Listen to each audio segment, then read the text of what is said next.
Hello to all the comic fans, Marvel geeks, and all the nerds in between. Welcome to another episode of the new and improved Vigilante Vibes, where we talk all things Marvel along with other fandoms, but without that toxicity that's become such a big part of every fandom. I'm your host, Megan Nicole, and today we are going to go through current Marvel news and discuss the wild teaser trailer for Daredevil Born Again. But I will not be doing it alone. I will be joined by my friend and fellow nerd, Steven. Hi. I'm so happy to have you here. Thank you for having me. Of course. Do you want to tell our listeners a little bit about you? Yeah. I'm 29 years old. I've always been a huge fan of Marvel since day one. I remember my first Marvel movie was probably Tobey Maguire's Spider-Man when like 2001. So ever since seeing that movie, I've always been hooked on superheroes. So love to draw superheroes or even make 3D prints and Yeah, helmets and whatnot. So yeah. I've always been obsessed with your 3D prints, especially the masks. It's like ugh, I could cover my entire house with those so easily. I'm kind of running out of room. So, Well, send them all my way. I'll fall on that sword for you. All right. So we did say we were going to get into the Marvel news. So speaking of Spider-Man, our first up, Your Friendly Neighborhood Spider-Man drops on January 29th with a two-episode premiere. But to be more clear, it will have a two-episode premiere, then will release three episodes each week, then finish with a two-part finale on February 19th. The release schedule: Episode 1 to 2, January 29th. Episode 3 to 5, February 5th. 6 to 8 will be February 12th, and 9 to 10 will be February 19th. I didn't know it was coming out that soon. It came up really quick because we heard absolutely nothing about it. And then they're like, oh, here's a trailer, by the way, like 2 weeks ago. And it's like a prequel, isn't it? Like a It was supposed to be Tom Holland's prequel, but they changed it up, so now it's its own thing. Oh, It's okay. not canon to anything, so it's a completely clean slate, which I do like. I think I wouldn't have liked it very much if it was Tom Holland's origin. Yeah. Sometimes having your own original thing is more enjoyable. So, Yeah, plus Marvel's animation seems to all kind of be their own thing. oh Eyes yeah. of Wakanda, X-Men 97, What If, now Your Friendly Neighborhood Spider-Man, and I really dig that. I feel like they do need that, something that's not drawn into the big picture story. Oh yeah. I've always been kind of a bigger fan of the standalone stories than anything. So, Yeah, I think that's what they need to do along with the bigger MCU because like Echo was its own little thing there, but it did carry along to Daredevil Born Again. So I do like that they started it with an origin of Echo and didn't really have anything to do with anything else. just slightly tied it in with, wasn't it Hawkeye? Oh, you're right. It was Hawkeye, but her origin was more her thing. But Yeah, I liked it a dude, lot. I forgot. I forget every day that Hawkeye exists. It's not a bad show, but it just had felt no interest in it until Yelena showed up. And it's so bad because Hawkeye's such a good character. He is.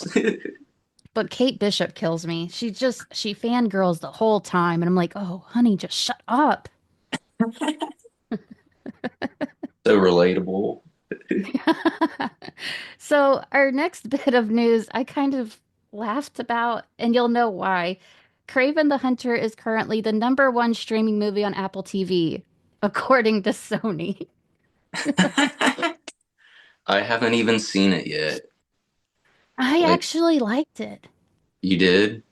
Way more than Madam Web, way more than Morbius, but I liked Aaron Taylor Johnson as Kraven. I think he did a good job, but I don't think this was the movie for Kraven.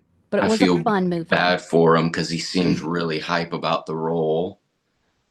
And Like, and the fact that Sony announced, well, I guess they kind of announced that the Sonyverse will not continue anymore indefinitely.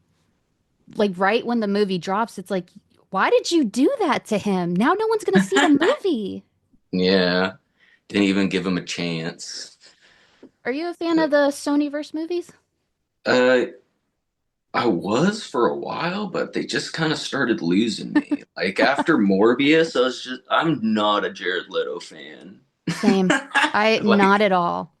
I just don't know why people keep giving him roles. I got real sad when I found out he's gonna be the lead in the new Tron movie. Oh my gosh, I felt the same. I remember when they said there's gonna be a new Tron movie, and I was like, dope. And then they said, but there's more. Jared Leto is taking the lead, and I was like, why would you do that? It doesn't even fit the character. Why would you do that? What they're doing. I don't know. But Jared Leto, like, I just him as a person I do not like. And I haven't liked him in any roles he plays. So all in all, I do not like that man. So please keep him away. We are Stick to good. music. He's a talented musician. Stick to what you know, man. Like just leave us alone, you and your little creepy self. So when you say you're a fan of the Sonyverse for a while, you were a fan of the Venom movies, and then Yeah, they I wanted more out of Venom and Carnage too. I just feel like if you're gonna do these movies, you should go all in, but they like have super short run times. They're like just feel very rushed in my opinion compared to the Spider-Man movies. Like they just have better fleshed out stories. So, yeah, um, the second Venom movie would have done very well with an extra 30 to 45 minutes. They shoved so much in that movie, and I love Carnage. I me too. love that little psychopath. And then they did all that, and it's just Killed them why? off immediately. Rude. It's like that you're taking a page out of MCU's book, to be honest. So, did you watch the third Venom movie? I have not yet. I was kind of just waiting until it's cheaper to watch, but That's fair. It's actually not bad. I expected it to be just a dumpster fire, but I watched hmm it New Year's and I actually really had fun with it. I think Tom Hardy always gives his all in the Venom movies. He carries the entire movie. that was his last Venom, right? Or Hmm. okay. Yeah, he said he's done, but it makes no sense because you know Noel is in the movie. Yeah. That's not a spoiler. It's been out. It's just so everyone knows. And it was But Andy Serkis that voiced him, but I heard he's only in it for 2 seconds or something. yes, but that's not the weird thing. It's that the Sony said, "Oh, we're not done with Null," and you're like, "The hell are you gonna do with them? You said you're done with the movies. Yeah. What is it gonna just show up in Into the Spider-Verse? What's going on?" Gonna have like, I don't know, bunch of heroes and villains team up against him. I don't know. Because I thought they were working towards a Sinister Six. Which I'd hate because I don't trust them at all. Like, but I thought they were working towards the same until the director of Madam Web said, "Oh no, this Madam Web is in a completely different universe." And it's like, then what are y'all doing? Just, like trying to walk around in a room that's completely dark. That's what it feels like. Yeah, no sense of direction of where they're going, just cash grabs. Ah, that's all it is. It's just, and as a Spider-Man fan, it's like I take it so personally. Agreed. I do hear that the next Spider-Man movie with Tom Holland is rumored to have Daredevil in it. I'd love to see Daredevil and Spider-Man team up. It, I heard that rumor too, and I do think it has some merit to it because, Daredevil is a big presence in the MCU, especially after Daredevil Born Again. But the timing doesn't add up to me because it's right. Spider-Man 4 is slated to be right in between Avengers Doomsday and Secret Wars. So it's like, how is it going to be a street level movie then? If it's probably on Battle World, I would assume. But it doesn't make sense to Yeah, me. I'm hyped for Doomsday though. Him too. Oh my gosh. As soon as they announced that, I started working on an Iron Man Doctor Doom cosplay. I So love that. that's gonna take a year or two to finish, but Oh my gosh. Does it really take that long? Just because of how many freaking armor pieces it has. Oh, so you're doing a whole costume. Yeah, I got the. Do you want to see part of it? Obviously. Okay, let me grab it. Okay. So, right now, Oh, wow. Oh, that's perfect. It looks just like the comic, Infamous Iron Man. yes, so Yeah. got that. And then the piece, I had my buddy resin print me some jewels for it, Oh, wow. but I'm I gonna have the love. chest glowing as Oh, well. wow. That is so cool. Oh, yeah. I got so hyped when I heard Robert Downey Jr. was coming back. I did too. I'm interested to see how they use him as Doom. I think he's gonna be. I don't know if he'd be the permanent Doom though. I don't think so. I think he's going to be a variant Doom because we've been hearing the all of the rumors that after Secret Wars there'll be a soft reboot. So I think he will be the Doom until then. That makes sense. Yeah. Do some But multiverse switch around, and that's maybe how they introduce X-Men or something. yes, that's what I'm hoping. That I think that's what makes sense because Feige did say after Secret Wars then it'll be the X-Men phase. Um, So, yes, about damn time. agreed. X-Men, that's my thing. That's where I started. I will ride for the X-Men forever unless it's Charles Xavier because he sucks, but whatever. So, moving on, Stanley Tucci says playing Dr. Erskine, I never get that name right, in Captain America, the First Avenger was one of the greatest roles he's ever had. He says, I was cast as a 70-year-old man at the age of 50. So that was disturbing, but that's all right. It's like, He's great in everything I've seen him in. I know he's amazing and everything, but like when he said that he was in Captain America, the First Avenger, I really sat there. I was like, oh my God, that was him. I never once thought about it, Been so never considered long. it. Yeah. And I didn't think I liked the Captain America movies, but I didn't think that one was too memorable for me just because not much really happens.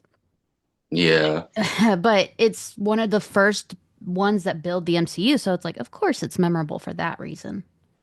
it's a good old classic. I know a lot of the older audiences loved the original Captain America. So Oh yeah, it's like the first time they seen that story besides the older stuff that's I've seen some of the older films and they're it's pretty rough to watch. there. You got to be a super fan to be like, that's it. That's the stuff. That's what we want. Goodness gracious. So, speaking of Captain America Brave New World is officially the shortest Captain America movie of the franchise with a runtime of 1 hour and 58 minutes. But keep in mind, it's the shortest by like 6 minutes. Also, I think that's a Yeah, really good time frame. It's not like Thor Love and Thunder, which was like an hour and a half. And it's not like another other movies that are like 2.5 hours. I think that's a good one. it's right in the middle for the people that don't have huge attention spans. I Me love watching 3 hour movies, but some people just cannot. So I cannot I stay get it. awake.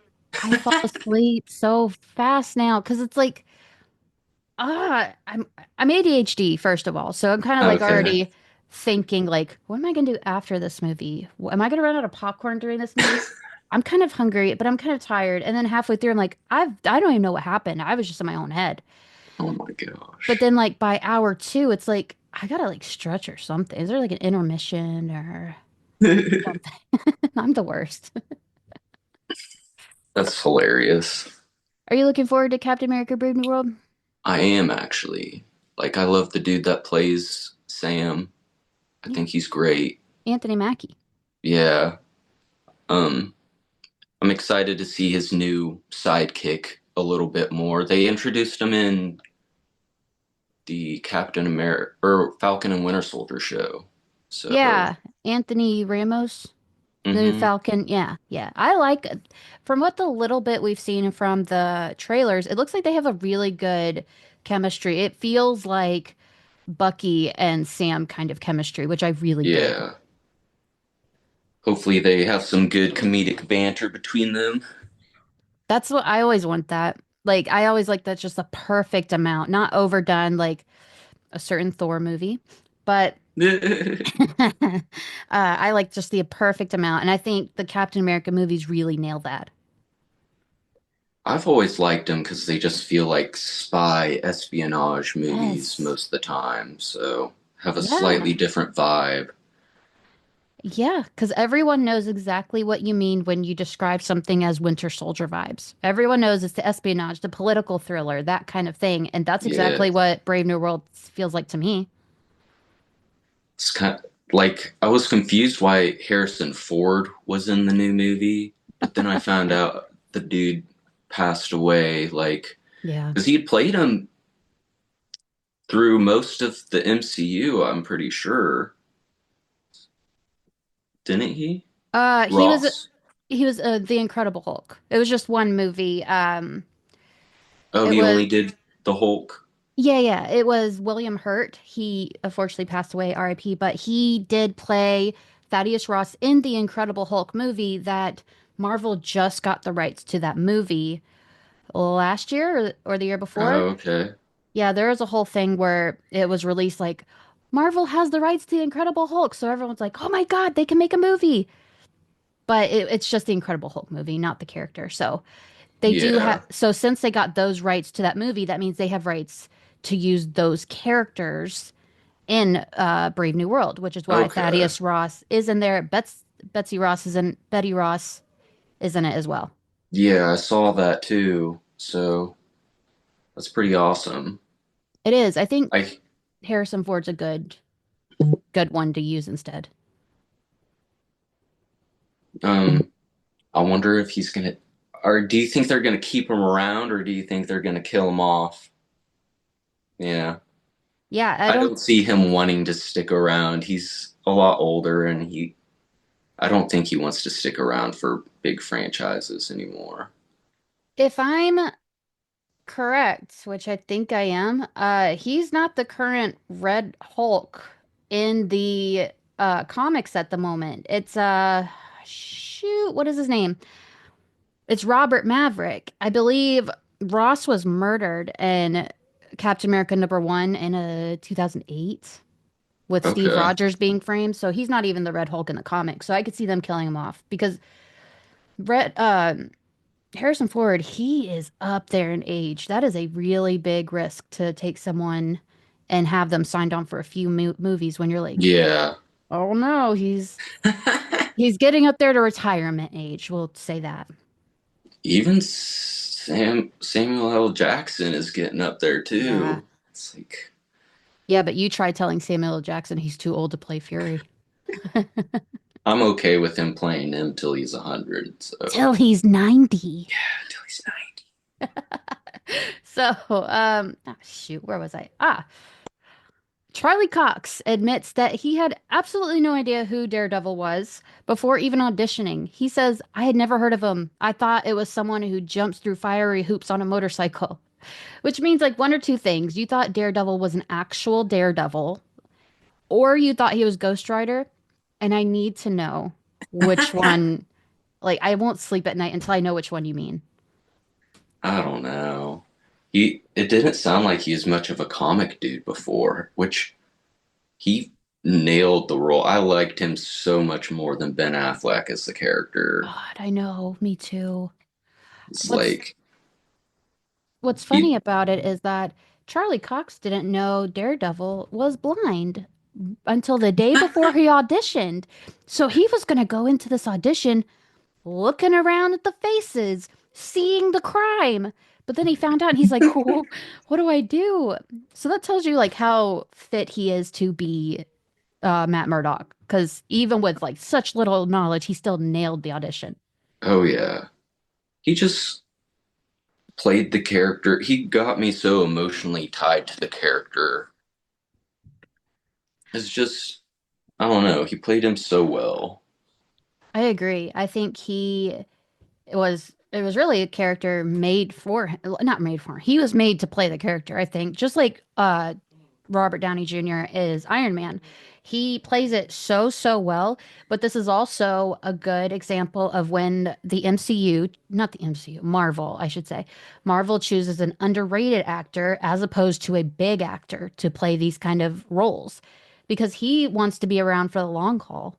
He nailed it. And you go into seeing Daredevil, you don't see his other roles. You just see this actor you don't know much about in a character that you've always loved from the comics.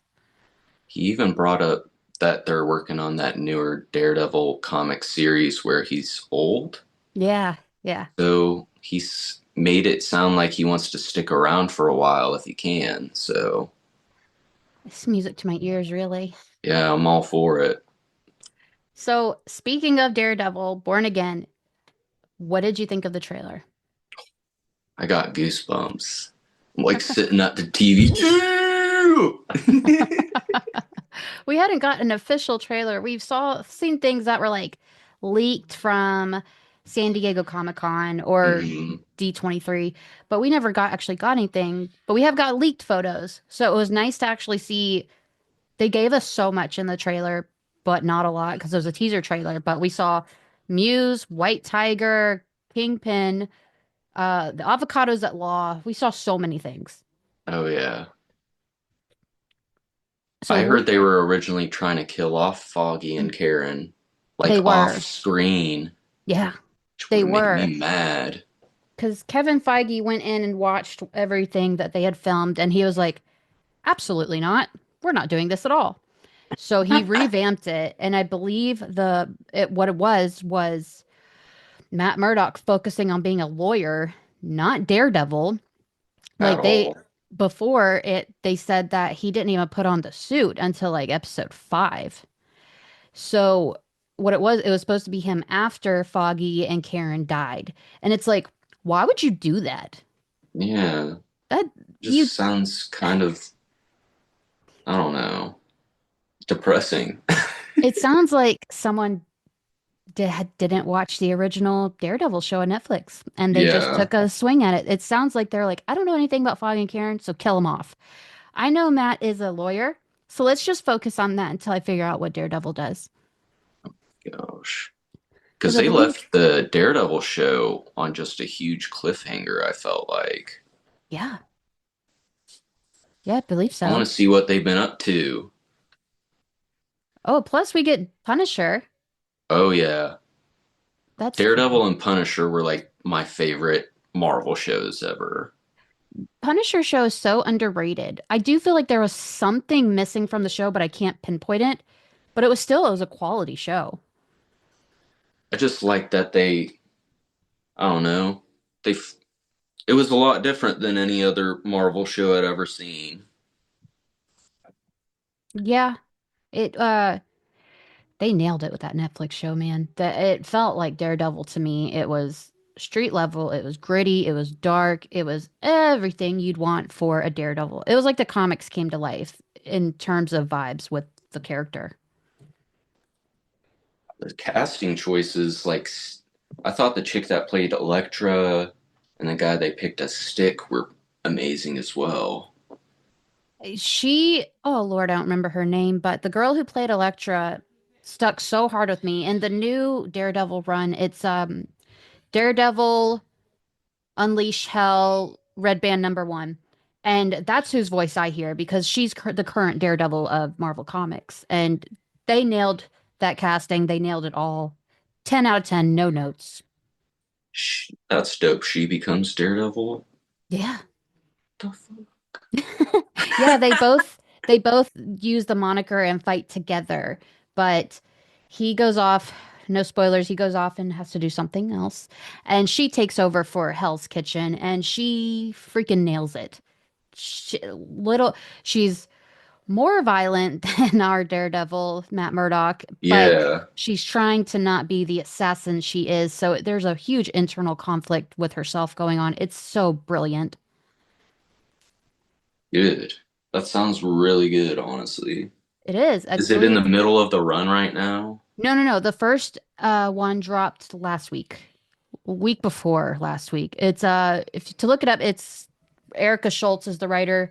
It's really good. check out your local comic stores because it is really good. And it's red band, so we're getting some real violence in it. And Heck, Muse is the big bad. So I might have to, yeah, go pick some up and read it. I highly recommend it. I gave it a 10 out of 10. It was so good. Plus, you can see just how messed up Muse is as a character before diving into Daredevil Born Again because I am so happy they included him because he is so dark. He is so messed up. I've He, heard he is. He's like a dude, serial killer, isn't he? he uses the blood and the innards of the people he kills. He thinks he's doing the right thing. He's not, but he uses the blood to make murals. And it's messed up. It is so What wild. the fuck? That's what I'm saying. Like that's how dark they're gonna go with Daredevil Born Again. That is wild to me. I'm glad. Because for a while, Disney did not want to do any R-rated stuff. Like, I remember their CEO saying they weren't ever going to. That And then they changed took very that quick. chance with Deadpool and Wolverine and made hella money. I think they knew if they screwed over the Deadpool fans by not making that rated R, they would have lost a large part of their watchers. So I'm glad they like kind of fell on their sword and kind of took the L. It was like, okay, we'll do it. Because now it's paying off for them. You can't just stick to PG-13 and then hope that your audience stays with you when that's not true to the character. I like that they're starting to realize that for both DC and Marvel that you can have entirely different tones from movie to movie. Yeah, Like, it doesn't all have to be exactly the same. I do love that. I love that like Marvel isn't sticking to the usual Marvel formula. Like the bad guy comes in and they all must band together to stop him and then they just kill him off in that movie, which is very much phase 1 and 2. I like that they're trying different things. That's what you need to do. People talk about superhero fatigue. Well, you're going to get superhero fatigue if people are watching the same thing over and over again. And I think they've realized that. I'm like, this year has got me more excited for Marvel than any year in the last 5 years, I feel like, because they got Captain America, then Fantastic Four in July. I'm hype about that. Me too. And then oh, the Thunderbolts. Yeah. That looks freaking good too. Yeah. And then you also have Eyes of Wakanda, Marvel Zombies, Your Friendly Neighborhood Spider-Man, Ironheart at some point. I forgot they were doing that. Yeah, there's so much coming out. We're gonna be very busy as fans this year, and I am hyped about it because there's so much crappy stuff going on in the world. Thank you, Marvel, for taking at least some off our minds for this year. Agreed. Last year's been a little rough. It's been it's been a year. We are just trying to survive. So I am the most surprised about is that they gave us so much in the Daredevil Born Again trailer, and it was only a teaser trailer. We still like haven't even gotten a full trailer, which makes me think like, I think they would do really well just to not give us one. I agree. I think it was the perfect amount of this is what we got coming. I don't like how much plot trailers show nowadays. Like, I want to be surprised when I go into a movie. I do love spoilers and I actively seek them out because I'm that person. But I do agree with Multiverse of Madness. They put out so much. There was a different TV spot for the movie like every few days. And it's like, why? Why? And then Yeah, with Daredevil and Wolverine, I feel did the same thing. It's like, just give us nothing. Just like with James Gunn's Superman, give us nothing else. Just let it drop. You're I good. teared up when I saw that Superman trailer. I'm not a crier at all, but I did too. When Crypto ran up and he said, "Take me home," that's when I was like, "Oh, I'm done. I'm in. I'll give you whatever you want. Just give it to me now." With the Christopher Reeve Superman song in the background too. I'm just I know. Oh my God. I know. Like, I am the world's biggest Marvel fan, but I will admit that Superman is my most anticipated movie of this year. I am so down for it. James Gunn's gonna nail it. I no doubt in my mind. I don't care what anyone says. I'm already giving it 10 out of 10 because it looks like James Gunn actually cared and did his research in the comics and listened to the fans. And that's what I'm excited for. Me too. I was surprised they picked that Nicholas Holt dude as Lex Luthor. Well, I guess you can't get worse than the last Lex Luthor. It's just he normally plays a nice nerdy dude like Beast or Warm Bodies, and then you see him. He's gonna be a major DC villain now. I actually like that because it's unexpected. We're going to see something so unexpected from him. And David Cornsweet, everyone was mad when he was hired. I think he looks great. They said, "Oh, he just looks like a Henry Cavill light," which is such a stupid argument because all of them look like Superman. They all have Yeah, the same features. Why wouldn't they all look kind of the same? and people keep saying he's not as buff, but Henry Cavill's suit had hella padding in it. Like Yeah. all the Snyder suits had padding in them. Superman doesn't need to look buff because he gets like insane amount of energy from the sun. It's like I don't know. Yeah. Plus, it it just let it happen before you go and judge it. Like, Exactly. We haven't even seen anything from him yet. yeah, people were upset because they're like, "Oh, I like the Snyderverse. The Cavill Superman's the best one." I'm a Snyderverse fan. I am. But that was not Superman. Superman is all about hope and positivity and what he can do for everyone else. He isn't the gothic Superman they gave us. I always think that's like a variant of Superman. I agree. It was just I don't know. Yeah. Like let's make Superman kill. And then the Martha scene we all know and love. Yes. So wild. So I loved having you on with me. This was so fun. Oh Uh, yeah. Thank you for yeah. having me. Thank you for coming on. And you're invited back anytime. Um, so where can our listeners find you? I have Instagram. Um Let's hear about the Instagram. yes, it's my personal, so it's kind of hard to it's at Jones Stephen 1995, but I upload all my like art, all my 3D prints on there, um, just a little bit of everything. So Well, great. if you So, ever want any commissions for 3D prints or helmets or anything, let me know. and his stuff is quality work. We in my Facebook group, the Nerd Haven, we have all been looking at his stuff with absolute jealousy and envy and want. And I can say it is quality stuff. So wherever you're watching or listening to this episode, just look at the show notes. You will see the link to where you can find Steven and all his amazing work. All Heck yeah. right. Heck yeah. So, thank you for listening to this episode of the new and improved Vigilante Vibes. Wherever you're listening to this episode, click that subscribe button so you don't miss any of my amazing guests or any future episodes. Thank you for listening. Hope you enjoyed it. Have a marvelous night.